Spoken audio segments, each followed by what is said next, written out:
নমস্কাৰ বন্ধুসকল, ভালে আছেনে? আজি মই এটা নতুন ইনফৰ্মেটিভ ভিডিঅ' লৈ আপোনালোকৰ মাজলৈ আহিছোঁ।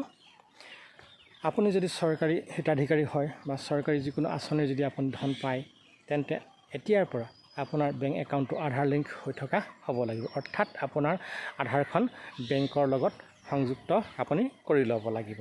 ইয়াৰ কাৰণে আপুনি বেংকত যাব লাগিব। বেংকলৈ যাওঁতে আপোনাৰ আৱশ্যকীয় পান কাৰ্ড, বেংক পাছবুক, আধাৰ কাৰ্ড ইত্যাদি কি লাগে, ফোন নম্বৰ এইবিলাক লৈ আপুনি বেংকত গৈ আপোনাৰ একাউণ্টৰ লগত আধাৰটো লিংক কৰাই ল'ব লাগিব।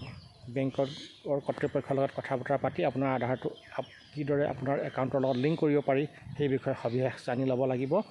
আৰু অতি সোনকালে আপুনি এই কামটো কৰি ল'ব পাৰিব, নহ'লে আপুনি চৰকাৰী আঁচনিৰ পৰা ধন পোৱাৰ পৰা আপুনি বঞ্চিত হ'ব। আজিকালি চৰকাৰী নতুন নিয়ম যে আপুনি আপোনাৰ একাউণ্টটো আধাৰ লিংক কৰিবই লাগিব, অন্যথা আপুনি ইয়াৰ পৰা বঞ্চিত হ'ব। অৰ্থাৎ আধাৰ লিংক মানে আগতে আছিল আপোনাৰ একাউণ্টত পে'মেণ্ট মাৰিছিল, একাউণ্ট নম্বৰটোত আপোনালোকক পে'মেণ্ট কৰিছিল গভৰ্ণমেণ্টে। এতিয়া আপোনালোকৰ আধাৰ কাৰ্ডখনত নম্বৰতহে আপোনালোকৰ পে'মেণ্ট কৰিব। গতিকে অত্যন্ত জৰুৰী আপুনি যিমান পাৰে অতি সোনকালে আপুনি বেংকত গৈ আপোনাৰ আধাৰটো লিংক কৰাই লওক, অন্যথা আপুনি চৰকাৰী সা সুবিধাৰ পৰা বঞ্চিত হ'ব। ইয়াকে কৈ আজি মই এই মোৰ ভিডিঅ'টো সামৰণি মাৰিছোঁ। আপোনালোকে মোৰ এই ধৰণৰ খবৰবিলাক বা এই ধৰণৰ ভিডিঅ'বিলাক পাই থাকিবৰ বাবে মোৰ চেনেলটো ছাবস্ক্ৰাইব কৰিব, কমেণ্ট কৰিব, লাইক কৰিব আৰু শ্বেয়াৰ কৰিবলৈ নাপাহৰিব।